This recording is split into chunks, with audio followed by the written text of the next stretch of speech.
Hello, listeners. Thank you for joining us on 21st Century Native Leaders. My name is Peter Desert III, and we are here with Alvina Begay. Alvina is a professional runner from Ganado, Arizona. Alvina participated in the U.S. Olympic trials in a 10,000-meter run. Alvina also ran the Boston Marathon in 2 hours, 44 minutes, and 5 seconds. Thanks for being on the show, Alvina. Hello, good morning. Yes, Alvina. Thank you for the invitation. I'm excited to talk with you and just hope everyone out there listens and enjoys what they're hearing. Absolutely.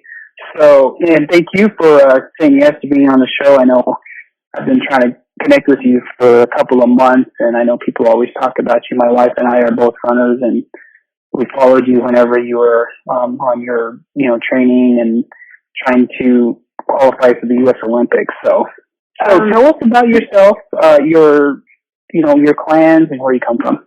Okay.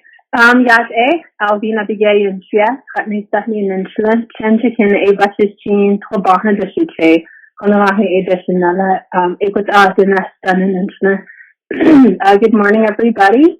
My name is Alvina Begay. I am from Ganado, Arizona. That's where I was born and raised. That's where I went to school and graduated from high school. And that's really where my roots are. I currently live and train in Flagstaff, Arizona. I went to college at Arizona State University. I have a degree in nutrition. I'm a registered dietitian, and I have a master's degree in health administration. And I start school on Monday. I'm going back to school to become a nurse. Yeah, and yesterday I just worked my last day at Flagstaff Medical Center, so I'm just gearing up for gearing up to be a student again.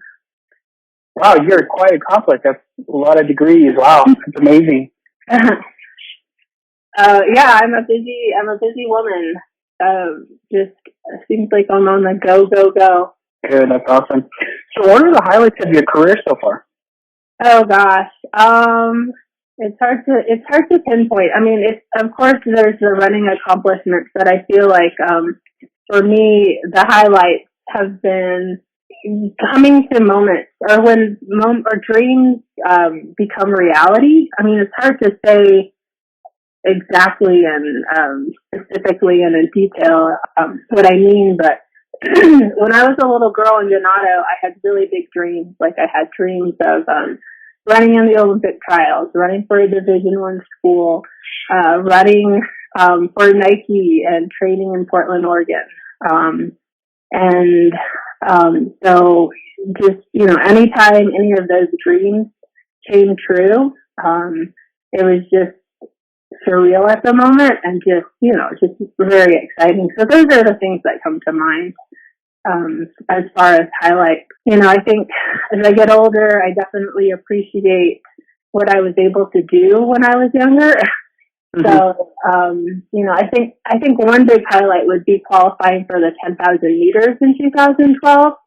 I say that just because going into 2012, I had just written myself off. Like I worked with a coach that told me that I had no speed, and I just wasn't very fast at the shorter distances. So we just put a lot of my energy and discipline and faith in the marathon. And to qualify for the Olympic trials in the 10K and be one of the top 10K runners in the country that year, I was really surprised, and I was also just really excited to just, show my coach that he was wrong. So that was, and of course, a lot of Native Americans know the 10,000 meters because of Billy Mills. So if you are on the starting line of a big track event in the 10,000 meters, you think of Billy Mills. So I definitely felt excited to be at the starting line of such a big race in that event, especially at Hayward Field in Eugene, Oregon. Absolutely. That's, those milestones that you talked about, those are some pretty big goals. And have you always been a goal setter? I believe so. I think it really stems and comes from my parents. My mother I know at a young age when we would follow my dad around to road races, my mom would always say to me, if you keep on running, and if you just stick with it, you're going to go a long way. You're going to travel the world, you're going to meet great people, and running is going to take you places. And that really stuck with me throughout my life. And my dad was a runner, and he always just had that. I saw him train at a really high level, and I just heard him talk a lot about, not being afraid to work hard, not being afraid to push yourself. So I feel like growing up, I definitely had just support, a lot of encouragement, and a lot of my parents' prayers to push me along and to just catapult me. That's amazing. So you growing up, actually, running was a part of your lifestyle. Your parents did it. Is that correct? Yes. My dad was a runner. He ran the Boston Marathon in the early 80s. He doesn't talk a whole lot about his accomplishments. He's very humble and quiet. So the only time I hear about anything great that he's done is from other people. I know he, I think in the 80s, qualifying for the Olympic trials was different. There were only so many races around the country that you could qualify at. It's a lot different now. And, he ran really fast at altitude at the Duke City Marathon and Albuquerque. So he definitely was a qualifier, but just didn't make it to the right races to qualify. If that makes any sense. Yes, it does. So at what age did you start running? Let's see. My mom tells me that when I was a young girl and my dad went for a run, I followed him. I just snuck out the door and I followed him. And then she had to go and find me. So she tells me that story. And then, so I don't know what age I was. I want to say I started running then. And then I know I started running competitively in maybe junior high, and maybe the 5th and 6th grade. He had this 2-mile run in Ganado, and I just really liked competing against the boys, and I really liked beating the boys. So, I'd probably say that running competitively started in the 6th grade when I got a Ganado cross country uniform. That's awesome. So take us through a typical day of a professional runner. It's different for me now because I work full time, but I guess I can tell you what my life was like now, and then I can maybe share a little bit about what my life was like when I was training in Oregon. And there I was a full-time runner, and my life was all about running 24/7. But right now, I'm training for the Boston Marathon this this past April. I'd get up in the morning at 5:30, go for 6-mile run, 4 to 6 miles, go to work from 7 to 3:30, rush out the door to try to beat sunset, do a workout, come home, either do strength work, any type of stretching, drill, and then I would do dinner, and then I would do my second job of online coaching. And then I would go to sleep and then start the day all over again. That was my life training for the Boston Marathon. As far as being a full-time athlete and not working full-time back in 2012, my coach at the time really demanded that we train hard and we rest hard. So I would sleep in a little bit, and then I probably wouldn't start my workout until 9 or 10 in the morning. And then I would go get a good meal in, take a nap, go home, take a nap in my high altitude tent, have lunch, go back to campus to get in a second workout on the underwater treadmill or just on soft dirt, and then work with a trainer, a strength trainer, get dinner, go home. Sometimes I would get a massage or see a chiropractor before my afternoon runs, and then I would try to sleep at least 8 to 10 hours really well in a high altitude training tent. my life is a lot different from that right now. So how important is balance, and how do you maintain that balance? Balance is hard. Finding that balance. I feel like I've had to learn about balance the hard way. I've pushed myself to the max. And I've just really, I know in the past I just, burnt myself out. I think, this last Olympic trials, my goal was to qualify for the 2016 Olympics, and I didn't. And, I was just working 2 jobs and trying to train full time, and my body said, no, like, you're tired. You need to slow down. And I did. I had to just let my body rest and just recover before I could be able to push it to that same level, that I'm used to pushing it. So I think for me, finding balance when I was struggling, was, really was going back to my cultural roots. I come from a traditional family. Both of my parents are very traditional. And I went back to the Navajo prayers and ceremonies, and meditated more. I learned to be okay with resting and not, and not striving for perfection, or, chasing goals, or, or I just had to learn things the hard way. I had to be okay with, just not running 100 to 120 miles a week. So I need to make some adjustments. So I think a lot of it was just surrounding myself with the right people and positive people that kept me from being too hard on myself, or telling me that it was normal to just relax and chill out, But balance is definitely something I feel like I need a lot of good people around me to help me achieve. If that makes any sense. Yeah, that does. I think that's the thing. Is the reason I ask that is because, I feel as, when you're a professional, you have to balance your life, when you have kids, whenever, the running and the training. So that's why I asked that question. And now, another question kind of spun off of that one. How important is the mental aspect to all of this, all the training and the competition? Oh, it's a big part. Plays a big role, the mental aspect. So when I was in college, my college coach, had me work with a sports psychologist. And, at first I was resistant to it, and I thought, I'm not crazy. Don't send me to see a psychologist. But it ended up being the best decisions I've ever made to go see a psychologist.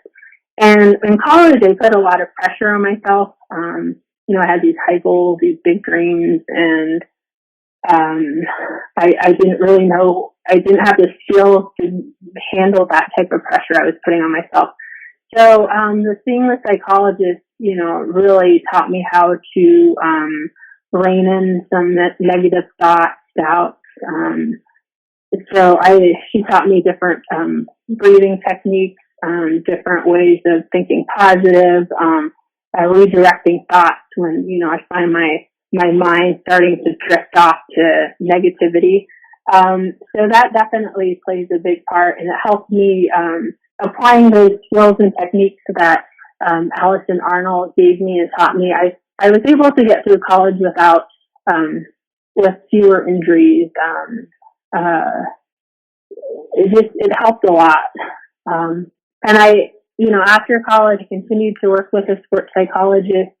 And then when I was in Nike, when I was training in Oregon, the team that I was training with had a sports psychologist. And, some of those workouts that I was being asked to do were just insanely hard. But working with a psychologist at the time really helped me get through some of those workouts mentally. I would go into these workouts thinking, oh my God, I'm not going to survive this workout. I can't do this workout. But, over time, continuing to work with the sports psychologist there, I was able to, tell myself, I can do this, I can do this, I can do this. during workouts, and I was able to finish these big workouts that I thought were impossible. So, and just, and like I said, it also goes back to making sure that you surround yourself with people that tell you and believe that believe in you. I try to surround myself with people that push me and encourage me, and all that goes back into what you think of when you're. Those are all thoughts that you have when you're going through a time of struggle, or the things that people say to you, if that makes sense. Yes, that does make sense. So, I know you're a nutritionist. How important is eating healthy in running? Oh gosh. Eating healthy is really important with running. Oh gosh. When you're pushing your body to this really high level, you're demanding a lot out of your body. You have to put the right fuel and the right vitamins and minerals into your body to be able to, do what you ask of it to. So, and I also have to watch my body weight, running at a high level. I try not to get too thin, but I try not to get too thin so I'm not putting myself at risk for injury. So, there's that, a lot of times when athletes are pushing themselves pretty hard, they're at risk of anemia, bone fractures. So it's just, really important that I make sure that I eat well, that I'm giving myself the carbs and the protein to recover and the vitamins and the minerals so that all the cells and the everything happening at the molecular level is working at all cylinders. So, but yeah, it definitely is a big part of my lifestyle is, watching what I put into my body. But I'm definitely not perfect. I'll have a cookie or ice cream every now and then. That's awesome. So there's a little bit of balance there, huh? Oh yeah. I have to do, if I'm going to run and push myself, I have to do something that makes me happy. So sometimes it's junk food. Mm-hmm. Awesome. So what prepared you most to run at such a high level? I would just say, probably my dad. I saw my dad run. I saw my dad train when I was a young girl. I mean, we would play on the grass while he was doing a track workout. We would play in this tunnel under this highway while he did repetitions in the sand dunes. So I just grew up seeing him train. You should see my parents' house. There's running shoes all over the place. And so there's that. And then my cousin, Alfonso Curley, he ran for Oklahoma State. And one year that he was on a team, they were NCAA Division I runner-up team. So just, talking to him and talking to my dad, there was always this Division I. If you want to be one of the best in the country, you can't be afraid to go up against the best. So there was a lot of that talk growing up, and I think all of that just got ingrained into my head, and it was just something that I knew I was gonna chase growing up. That's awesome. You actually touched on an important point there. You said the familiarity, you run against the best. How important is confidence? I think it's another important component of running at a high level. Confidence is a tricky word, I feel like, especially in the Native American communities, because sometimes it can come off as being cocky or arrogant. And I think that's where you have to know the difference. You can be a humble confident, or you can be confident, but you know it within yourself. So, to me, that's just my point of view with that. I think for me, when I think of confidence in racing, a lot of it comes in my preparation.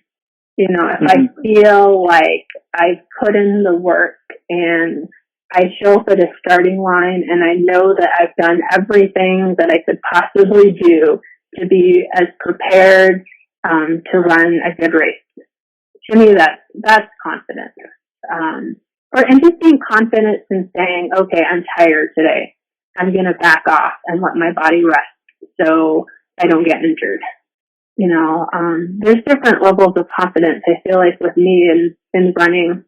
I've definitely put myself in a situation of feeling like I was confident, and then I would push too hard and then get injured. But I knew that I was tired and I shouldn't have done that.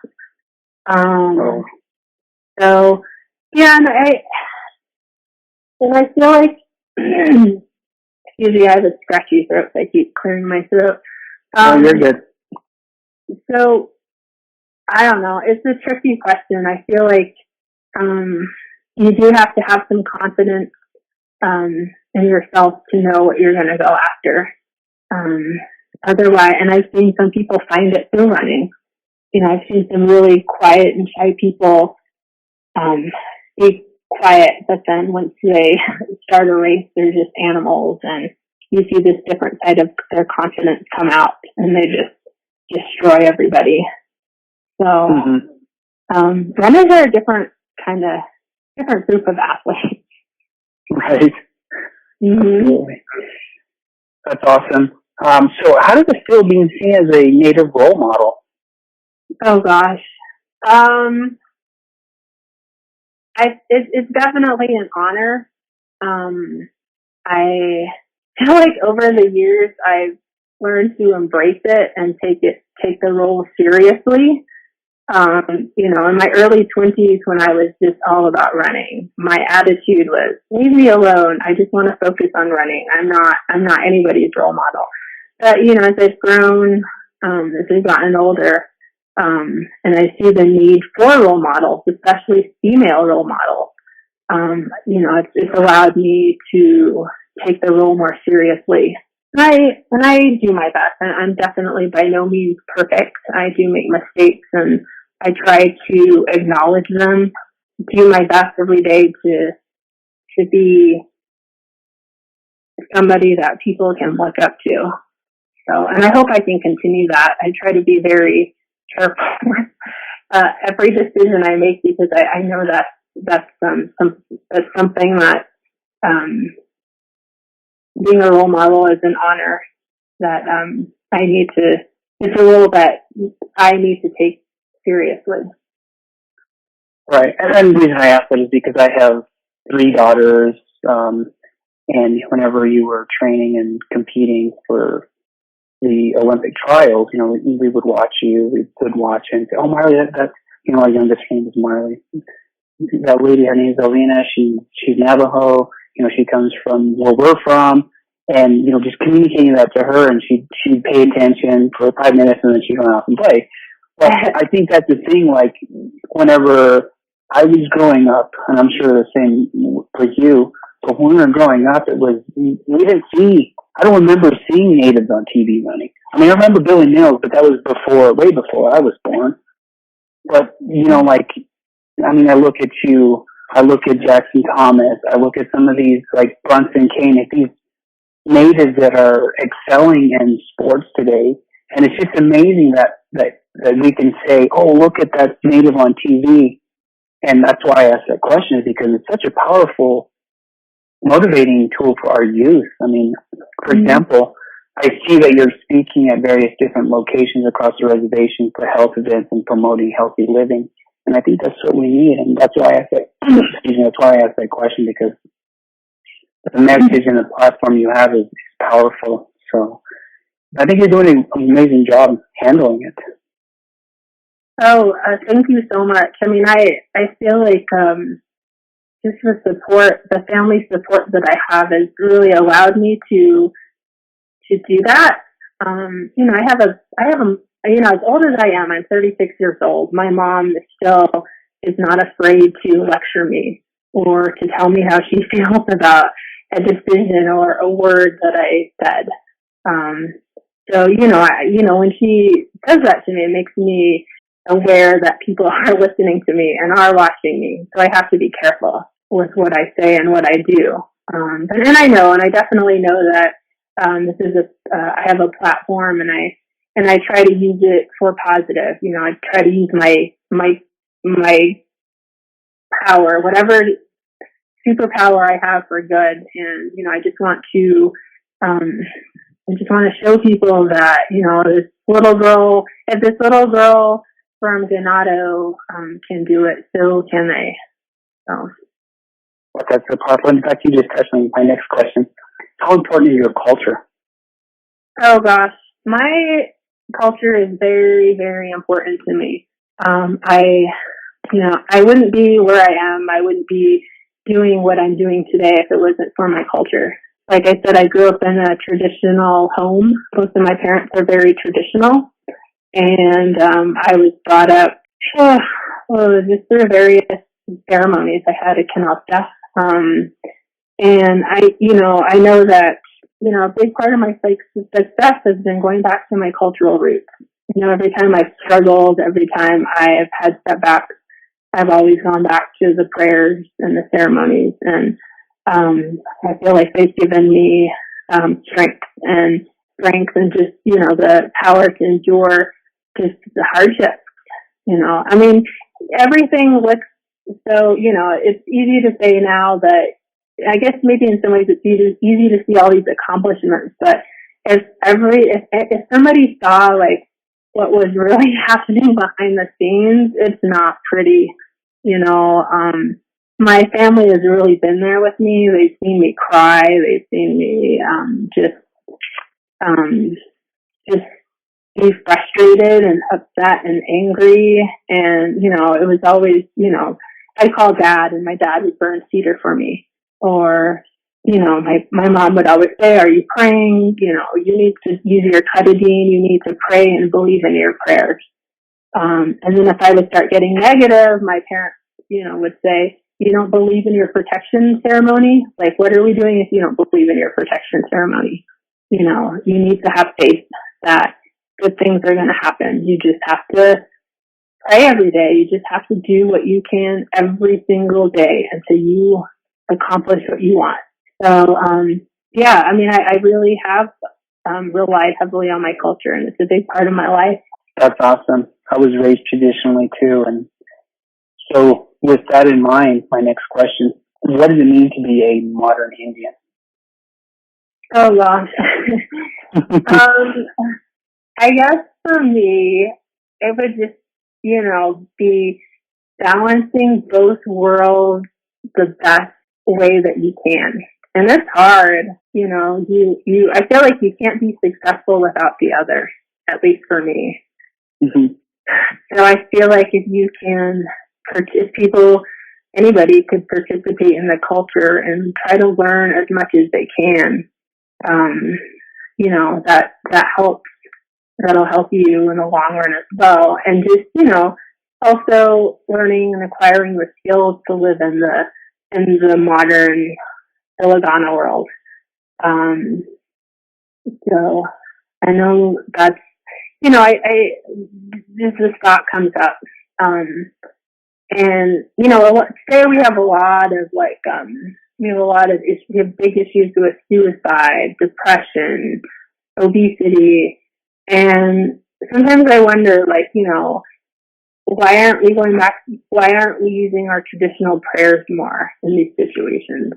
You know, maybe that would help. And, you know, but anyhow, going back to what you were saying, I think it's just, you know, just trying to balance both worlds as best as you can.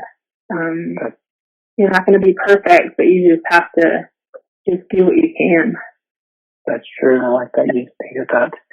So, is there anything else you would like to share? I can't think of anything, but of course, once I hang up, I'll probably think of something. Well, one thing that I was thinking is, I encourage people to be healthy, eat healthy, to exercise, and to be physically active. And, you know, a big part of why I say that is, you know, if we as individuals can't put in the effort and the time to be healthy, then, you know, how are we going to survive as a people in the future? You know, we have, feel like nowadays there's a lot of activism and people speaking out on different issues. But and I feel like, if we can't take care of ourselves, then we can't be activists. We can't be activists for the future. So I hope that makes sense. But I would just like everybody to just, make more effort to take care of themselves for the future of their children and grandchildren. Right, that makes complete sense. You got to take care of yourself first before you worry about other issues in our communities, correct? Exactly. So how can people contact you? There's a couple of different ways. My email is alvina@runsmartproject.com. I also do some online coaching and nutrition coaching.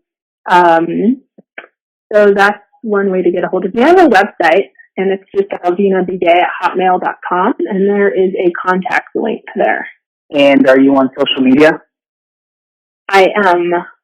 And I'm on Facebook, I'm on Instagram, and I'm on Twitter. That's awesome. And you just search it, Alvina Begay? My Twitter and Instagram handles are AY Begay. Just Alvina Yvonne Begay. Or just AYB. Or AY Begay, sorry. Oh, okay. All right. Well, I appreciate you taking time out of your busy schedule to share your knowledge, experience, and your wisdom. And I tell you, keep up the work. I'm a high school principal, and one of those.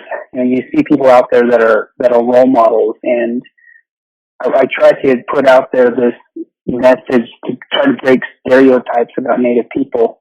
And I live in a community that there's a lot of racial tension, a border town, and people look down at Natives. They're all drunks. They're all on welfare. There's all these negative stereotypes, and I started this podcast to put out there that, there are a lot of Natives out there that are successful, and to put out there that, these stories of success, these stories where our people have accomplished things, our Indian people have accomplished things, and just to share and to show those struggles that they've had. And I think you pointed that out really well when you stated that, it's, no one sees behind the scenes. They only see the accolades. They don't see the hard work that goes into it. They don't see the training. They don't see me crying and struggling. And I think that's what I try to highlight whenever I ask these questions, to get a deeper picture of what a professional runner goes through. So I appreciate everything you do. Thank you. You are right. I mean, I wish that, when I'm struggling, I just think that those moments will pass. But you are right. Those my mom would say to me, like, those are the moments that either make you or break you. So it's just all about trying to move forward as much as you can in those moments of struggle. So. Absolutely. Well, thank you very much. If you could send me a picture for the background of the podcast, that'd be great. If someone else took a photo, I can put a photo card on it. Just let me know who took the photo, okay? Okay. Absolutely. Well, hopefully one day my wife and I can meet you. We're actually doing the Thirsty 13 tomorrow up in Durango, Colorado. So. Oh, nice. Okay. Well, good luck. Thanks a lot. Absolutely. I appreciate thanks for talking with me and interviewing. All right. No problem. Thank you. Yes. Take care. All right. Bye-bye.